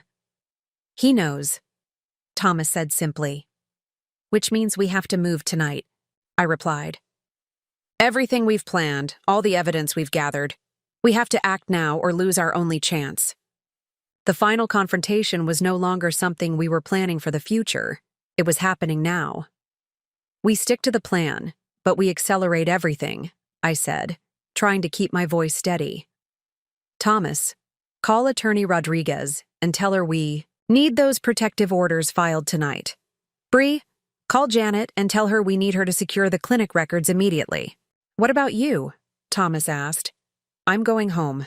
If Milo suspects something, the worst thing I can do is avoid him. I need to act normal while giving you both time to secure the evidence. Bree grabbed my arm. Dorothy, what if he's dangerous? What if he tries to hurt you or Grace? Then we'll have evidence of that too. I'm going to record everything from the moment I walk in that door. I set up my phone to record continuously, texted our attorney with my location, and drove home with Grace, my heart pounding but my mind crystal clear. Milo was waiting in the driveway when I pulled up, his face a mask of forced calm. He helped me carry Grace's car seat inside with unusual gentleness, but I could see the tension in his movements. Dorothy, we need to talk. Something's happened that changes everything. What's wrong? Sit down. This is going to be difficult to hear. He led me to the living room, positioning himself between me and the front door. Grace was sleeping peacefully in her carrier, unaware of the danger surrounding her. I received a call from Thomas Chen today. He's confessed to having an affair with you, and he's claiming Grace is his daughter. That's not true. He has evidence, Dorothy. Photos, financial records, even medical documentation. He's planning to file a paternity suit and demand custody of Grace. Milo's performance was flawless. The hurt husband, the protective father, the man betrayed by his wife and colleague. If I hadn't known the truth, I might have believed him myself. I don't understand. Why would Thomas do that? Because he's been extorting money from our accounts to pay for your affair. Look at this.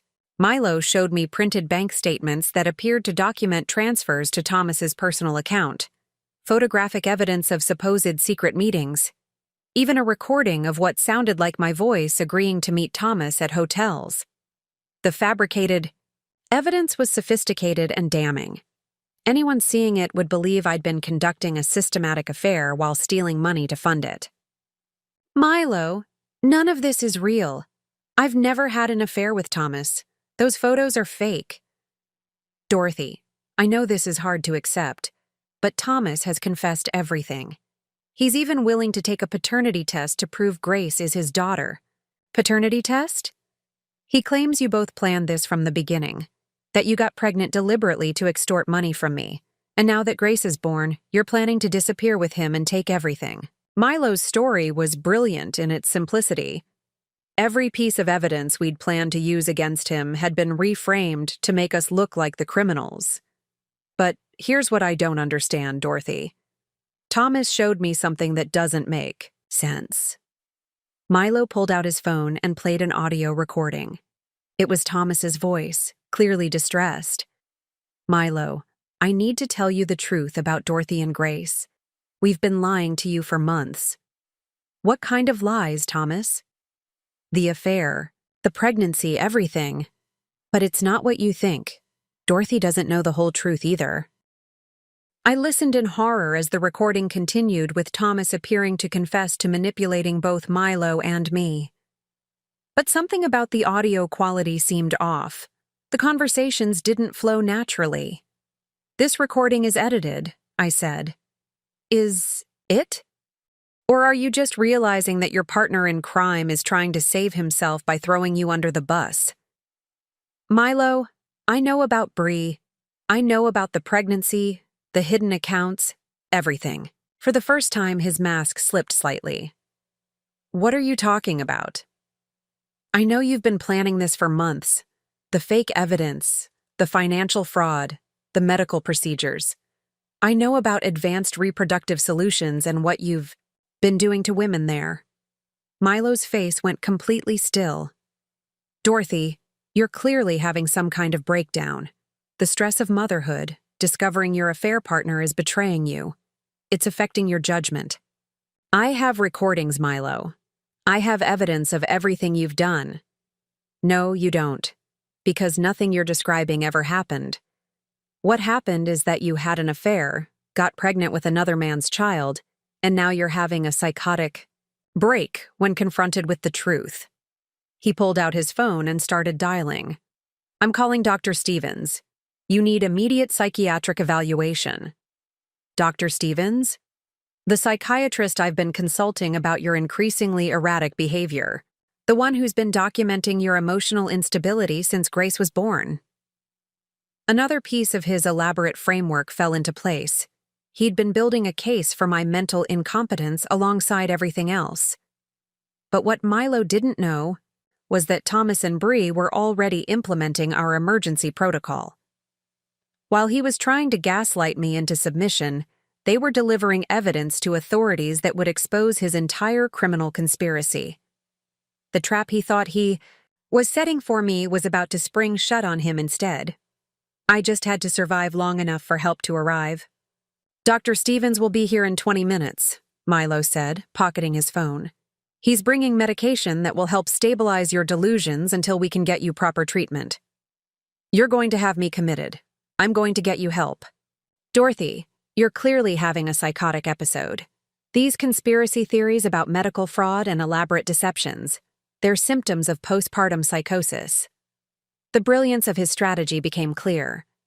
Everything I said about his crimes would be dismissed as mental illness. Every piece of evidence I presented would be seen as the paranoid delusions of an unstable new mother. And while I'm getting help, what happens to Grace? Thomas has agreed to take responsibility for his daughter. It's the least he can do after destroying our marriage. Milo moved closer, his voice taking on a tone of manufactured compassion. Dorothy, I know this is hard to accept, but Grace isn't my daughter. The paternity test confirmed it. You had an affair, got pregnant, and your mind created this elaborate fantasy to cope with the guilt. I want to help you through this, he continued. Even after everything you've done, I still care about you. We can work through this together. How generous of you. The doctors say that with proper medication and therapy, you might be able to have supervised visits with Grace eventually, once you accept reality and start taking responsibility for your actions.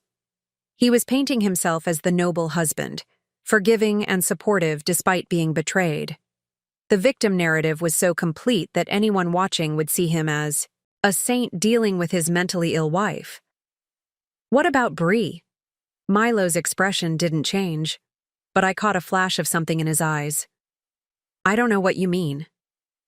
Your secretary. The one who's pregnant with your child. Dorothy, there is no pregnant secretary. These delusions are getting worse. Bree is a professional colleague, nothing more. The doorbell rang, and Milo moved toward the door with obvious relief. That'll be Dr. Stevens. But when he opened the door, it wasn't a psychiatrist standing there. It was Thomas, flanked by 2 police officers and a woman in a business suit I recognized as Attorney Rodriguez. Milo Martinez? One of the officers said.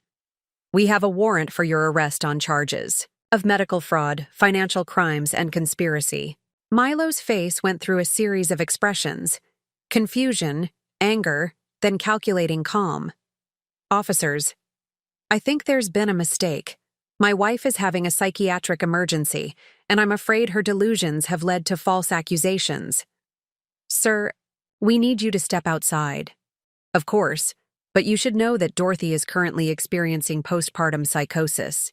Anything she's told you is the product of mental illness. I have documentation from her psychiatrist. Attorney Rodriguez stepped forward. Mr. Martinez, we have recordings of your conversations with Bree Thompson detailing your conspiracy. We have financial records showing payments to Advanced Reproductive Solutions for unauthorized medical procedures. And we have testimony from clinic staff about the systematic fraud you've been conducting. That's impossible. Those people are lying, probably paid by Thomas as part of his extortion scheme. Thomas spoke up for the first time. Milo, we have your own voice on recordings discussing Phase 2 and final extraction. We have bank records showing you transferred $50,000 to offshore accounts yesterday, and we have medical records proving you authorized procedures on Dorothy without her consent. Medical records can be falsified.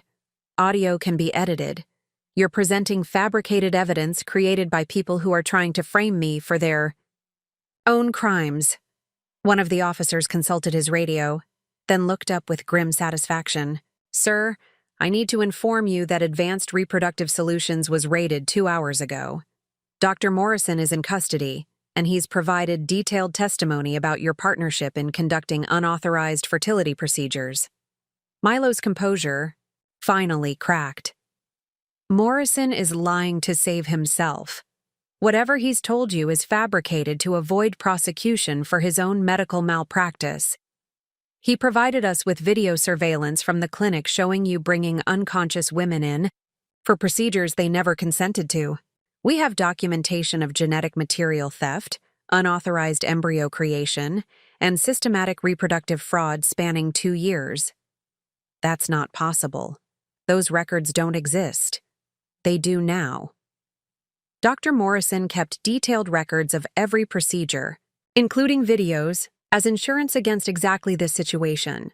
Attorney Rodriguez added, Mr. Martinez, we also have evidence that you've been conducting this operation with multiple victims. 12 other women have come forward with similar stories of unauthorized procedures and manipulated pregnancies. Milo looked around desperately, his carefully constructed world collapsing in real time. His eyes settled on me with something approaching hatred. This is all Dorothy's fault. She seduced Thomas, got pregnant with his child, and when I discovered the affair, she created this elaborate conspiracy to destroy me. She's mentally ill, and she's manipulated all of you into believing her delusions. But even as he spoke, I could see that no one was buying his story anymore. The evidence was too comprehensive, too detailed, too corroborated by multiple sources. The man who had spent months manipulating everyone around him had finally run out of lies that anyone would believe.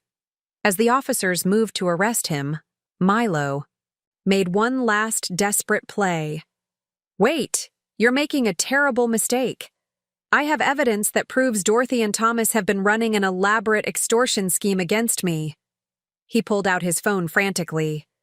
I have recordings, photographs, financial documents that prove they've been stealing from me and planning to frame me for crimes I didn't commit. Sir, put the phone down and place your hands behind your back. No, you don't understand. Look at these photos. Look at this financial evidence. Dorothy has been systematically stealing money and conducting an affair with my employee. They got her pregnant deliberately to extort money from me. Attorney Rodriguez examined the phone Milo was waving. These are the AI-generated images and falsified records we've already identified, Mr. Martinez. We know you paid Digital Evidence Solutions $75,000 to create this fake documentation. That's impossible. Those payments were for legitimate business consulting. We have the invoices detailing exactly what services they provided.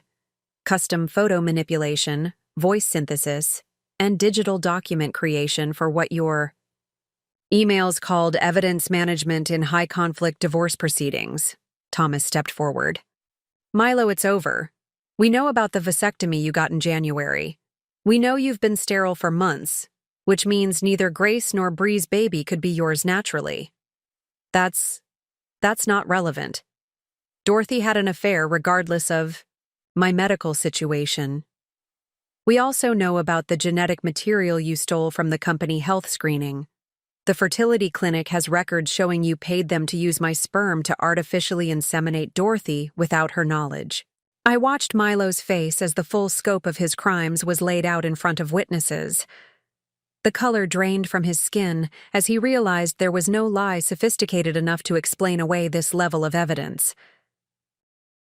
"And we know," I said, speaking directly to him for the first time since the officers arrived, "that you drugged me at the company retreat to perform the procedure.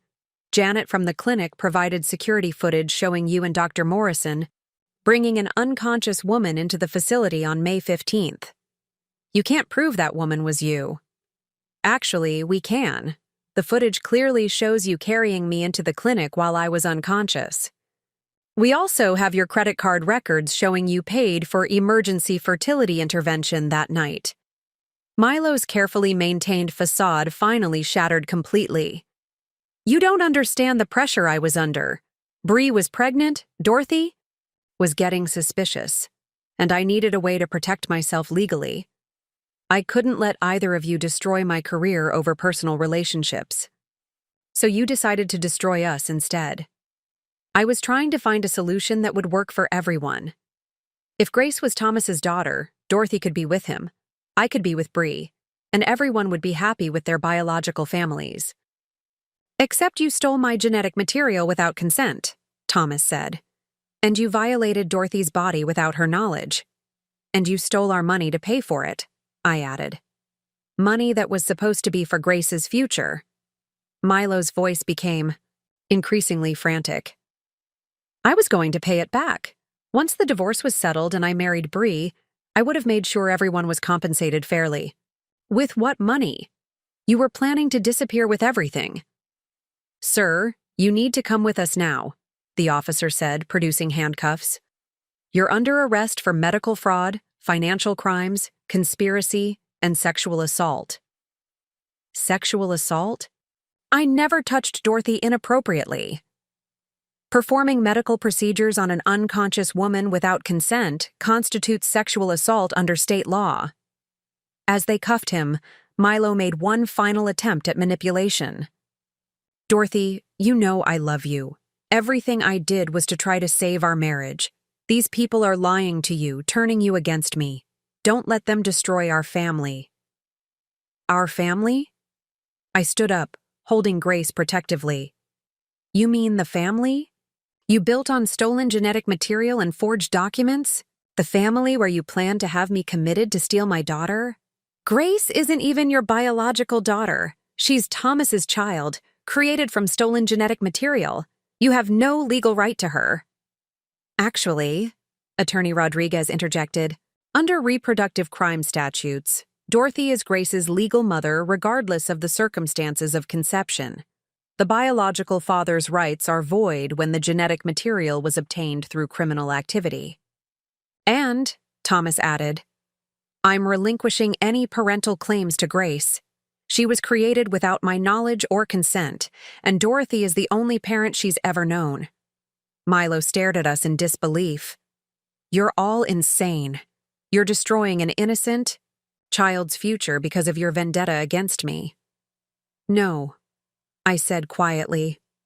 "We're protecting an innocent child from a man who sees her as a piece of evidence in his criminal conspiracy." As the officers led Milo toward their patrol car, he called back desperately, "What about Bree? What about our son? You can't take my son away from me." "Your son?" One of the officers paused. "Sir, according to the medical records, the child Ms. Thompson is carrying was created using genetic material from a donor who specifically requested anonymity. You have no legal claim to that child either." The look of absolute devastation on Milo's face as he realized he'd lost everything. His wife, his children, his freedom, his future, might have generated sympathy if I hadn't known the scope of what he'd done to earn it.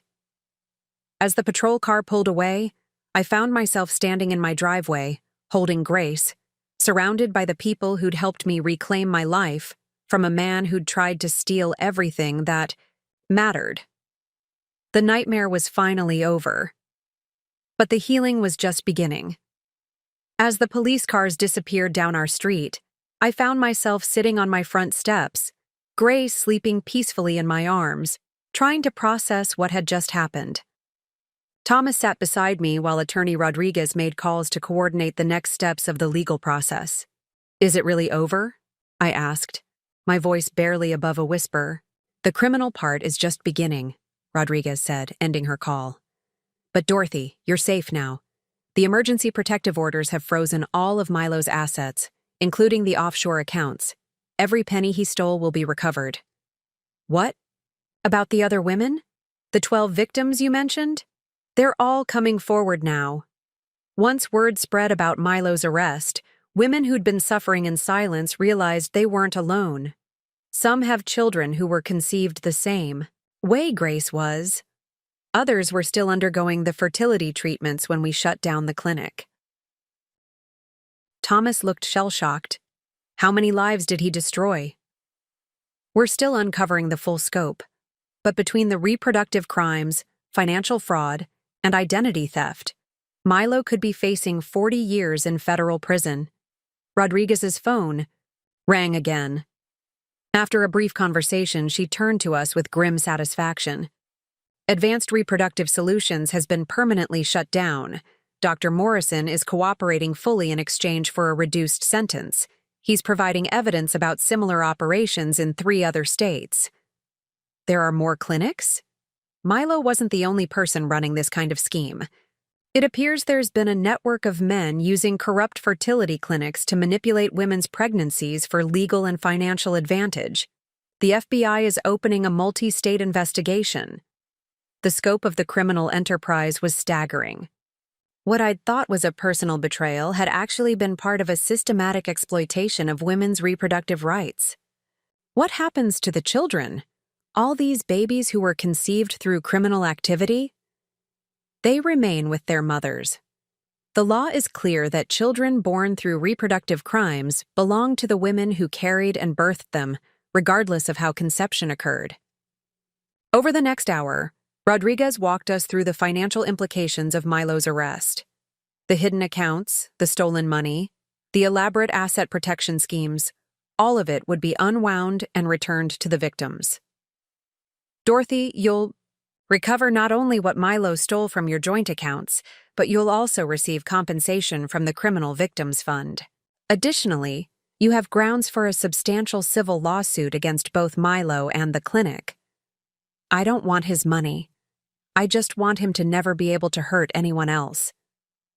The criminal conviction will ensure that. But the financial recovery will give you and Grace security for the future. You'll never have to worry about supporting her or paying for the therapy you'll both need to process this trauma. Thomas, who had been quiet through most of the legal discussions, finally spoke. Up. What about me? What are my responsibilities to Grace? Legally, you have none. The genetic material was stolen from you without consent. However, if you choose to be part of Grace's life in some capacity, that would be entirely up to you and Dorothy to arrange privately. By evening, news vans had arrived on our street. The story of the reproductive fraud ring was spreading rapidly, and our case was becoming the centerpiece of a national conversation about fertility crime and women's rights. You don't have to talk to them, Rodriguez advised as reporters gathered outside our house. But if you choose to, your story could help other women recognize if they're being victimized. I thought about all the women who might be living with doubts, inconsistencies, and manipulations they couldn't quite explain. Women like I had been just days ago, trusting their partners while being systematically violated. I'll talk to them, but not today. Today, I just want to hold my daughter and remember that she's safe. That night, I put Grace to bed in the nursery that Milo had grudgingly helped prepare, but which now felt truly ours for the first time. As I watched her sleep, I realized that despite the horrific circumstances of her conception, she was completely innocent and completely mine. My phone buzzed with a text from Bree. Thank you for saving us both. My son was born this afternoon. He's healthy and beautiful, and he'll grow up knowing his mother fought for his future. Another text, this one from Thomas.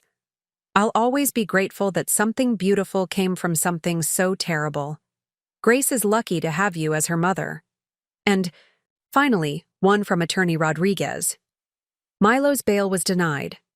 He won't be getting out anytime soon. You can sleep peacefully tonight." As I settled into bed alone for the first time in 4 years, without wondering what lies my husband was telling, what money he was stealing, or what violations he was planning, I felt something I hadn't experienced in months: peace. Grace was mine. Our future was secure. And the man who had tried to destroy us would spend the rest of his life paying for his crimes. Justice hadn't just been served. It had been delivered with the same systematic precision that Milo had used to try to destroy us. The predator had become the prey, and his victims had become the victors. Sitting in the garden of our new home, watching Grace take her first wobbly steps across the soft grass, I reflect on how completely our lives have transformed. The house Milo and I shared has been sold, the proceeds added to the restitution fund for his other victims. This place, bright, peaceful, truly ours, represents the fresh start I never thought possible. Grace giggles as she tumbles into my arms, her dark eyes sparkling with joy. She'll never remember the trauma surrounding her birth, but she'll grow up knowing she was wanted, protected, and fiercely loved by the mother who fought for her future. The trial concluded 3 months ago. Milo received 42 years in federal prison without possibility of parole. Dr. Morrison got 15 years and permanent revocation of his medical license. The broader investigation led to arrests in 6 states and the shutdown of a nationwide reproductive trafficking network. Bree and I have become unlikely friends, bonded by our shared experience and our children's unique connection. Her son, Kurt, is a happy, healthy toddler who plays with Grace at our weekly coffee meetings. She named him after her grandfather, a strong name for a child who represents triumph over terrible circumstances. Therapy has been essential for processing the trauma of reproductive assault and systematic manipulation. Dr. Rebecca Hart, my counselor, helped me understand that healing isn't about forgetting what happened, but about reclaiming agency over my life and future. "You survived something that would have destroyed many people," she told me during our first session. "Your strength isn't just in surviving, it's in fighting back and protecting your child." Thomas has become a cherished friend and honorary uncle to Grace. He chose not to pursue any legal relationship with her, but he sends birthday cards and Christmas gifts, and Grace knows him as Uncle Thomas, who helped Mommy when she needed it most. It's an arrangement that works for all of us. The financial settlement was substantial enough that I'll never have to worry about Grace's education or our security. More importantly, the victim advocacy work I've taken on gives me purpose beyond my own recovery. I now work with Rodriguez's law firm, helping other women identify and prosecute reproductive crimes. The patterns are always similar: gradual isolation, financial manipulation, medical procedures that don't quite make sense, and men who seem too good to be true. Last month, I helped a woman named Edith discover that her husband had been using donor sperm for their fertility treatments, while telling her the children were biologically his. The month before, I worked with investigators to expose a clinic in Texas that was performing unauthorized genetic modifications on embryos. The work is difficult, but deeply meaningful. Every woman we help, every criminal we expose, every clinic we shut down represents another victory against people who prey on women's trust and biology. As Grace grows, I'll tell her the truth about her origins in age-appropriate ways. She'll know that she was conceived through criminal activity, but that she is not defined by those crimes. She'll understand that her existence led to justice for many women and protection for future victims. More importantly, she'll know that her mother fought for her from the moment she was born.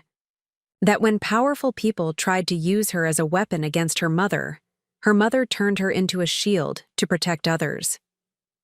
The morning sun filters through our garden, casting gentle shadows as Grace toddles toward her favorite butterfly, Bush. Her laughter fills the air with pure joy, untainted by the darkness that surrounded her beginning. I think about the woman I was a year ago, broken, confused, isolated, and afraid. She couldn't have imagined this life, this peace, this strength. But she survived long enough to become the woman sitting here today, watching her daughter explore a world made safer by their combined courage. Sometimes the most devastating betrayals become the foundation for the most powerful transformations. Grace and I are living proof that even the darkest manipulations can't extinguish the light of truth, love, and justice. Our story began with a man's attempt to erase us from our own. Up next, you've got 2 more standout stories right on your screen. If this one hit the mark, you won't want to pass these up. Just click and check them out. And don't forget to subscribe and turn on the notification bell so you don't miss any upload from us.